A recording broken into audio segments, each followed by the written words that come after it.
எழுப்புதல் ஞாயிறு அப்படின்னு சொல்லி ஒரு ஞாயிற்றுக்கிழமை பேரிட சொல்லுகிறார். கம்யூனியன் சர்வீஸ்க்கு ஒரு பேர் வைக்கிறோம். இன்னும் நிறைய சபைகளில் ஃப்ரீ சர்வீஸ்ங்கிறோம். அன்னைக்கு நல்ல பாட்டு பாடி துதிக்கலாம்.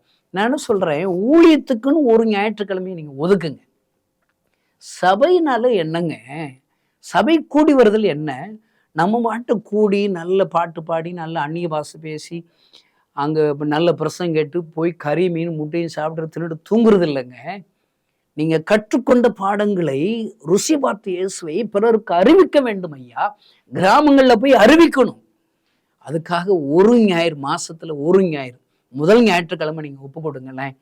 நீங்க அப்படி ஒப்பு கொடுத்தீங்கன்னா என்ன செய்யணும்னு தெரியல பிறகு, ஆனா எனக்கு போகணும்னு விருப்பம் இருக்குன்னு சொல்லுங்க. நான் உங்களுக்கு தகுந்த ஆலோசனைகளை நம்முடைய ஊழியக்காரர்களும் தருகிறோம். குடும்பமா நீங்க போகலாம். ஒரு 4 பேர் சேர்ந்து ஒரு கிராமத்துல சும்மா போய் சுத்தி பார்த்துட்டா அது வாங்க. நான் ஊழியக்கார்ட்ட சொல்றேன், உனக்கு பயமா இருந்துச்சுன்னா அங்க இருக்கிற கிராமத்துல ஒரு ஏதாவது டீ கடையில நல்ல வெங்காய வடை சூடா போட்டாங்கன்னா நல்லா சாப்பிட்டுட்டு ஒரு ஜெவமெண்ட்டாவது வாப்பா. இன்னும் உனக்கு கொஞ்சம் தைரியம் இருந்துச்சுன்னா முதல்ல வாட்ட சாட்டமா இருக்கிறவங்ககிட்டனா ஒன்றும் பேச வேண்டாம், நீ தான் பயந்தாடியாச்சு. அங்க இருக்கிற தாத்தா பாட்டி சாகுறாப்புல இருக்கிறவங்ககிட்டயாவது பேசிட்டு நீ வா, போதும். கொஞ்சம் கொஞ்சமா மாசத்துல ஒரு நாள் எதிரே இருக்கிற கிராமத்துக்கு போகணும்னு சொல்லி தமிழ்நாட்டு கிறிஸ்தவங்க எல்லாரும் முடிவு செஞ்சா போதுங்க. தமிழ்நாட்டுல எழுப்புதல் வந்துடும். இந்திய தேசத்துல எழுப்புதல் வரும் ஐயா. அல்லேலூயா. நாம் ஒவ்வொருவரும் எழுப்புதலுக்கு பங்களிப்பை கொடுக்க வேண்டும் ஐயா. ஒருவேளை நீங்க சொல்ற எந்த திட்டத்திலையும் நான் செய்வதற்கு வாய்ப்புகளே இல்லைன்னு சொல்றீங்களா? உங்களுடைய நேரத்தை கொடுங்க, உங்களுடைய பணத்தை தாங்க. 1000 மிஷனரிகள் இந்த வருஷத்துல எடுக்கிறோம். ஒரு மிஷனரிக்கு 3000 ரூபான்னு வச்சிருக்கோம். முழு நேரமா மிஷனரியா இருக்கவங்களுக்கு 5000 ரூபாய். பயிற்சி மிஷனரிகளுக்கு மாதந்தோறும் 3000 ரூபாய் கொடுக்குற 1000 பேர்கள் எழுப்பினால் போதும்.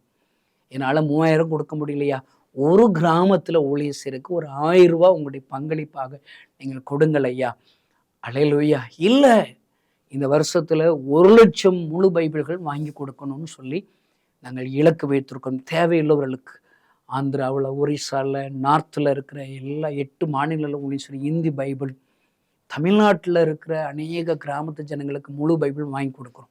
1,00,000 பைபிள் வாங்கி கொடுக்கணும். 300 ரூபா கொடுக்குற 1,00,000 பேர்கள் எங்களுக்கு வேணும். மாசந்தோறும் உங்களால் 300 ரூபாயோ அல்லது 2 பைபிளுக்கு 600 ரூபாய் நீங்கள் வாங்கி தரலாம். ஏதாவது நாங்கள் செய்வோம் ஐயா. ஆண்டவர் நம் கண்கள் முன்பாக ஒரு பெரிய ஒரு எழுப்புதலை கொடுப்பார். அல்லேலூயா. ஆமென்.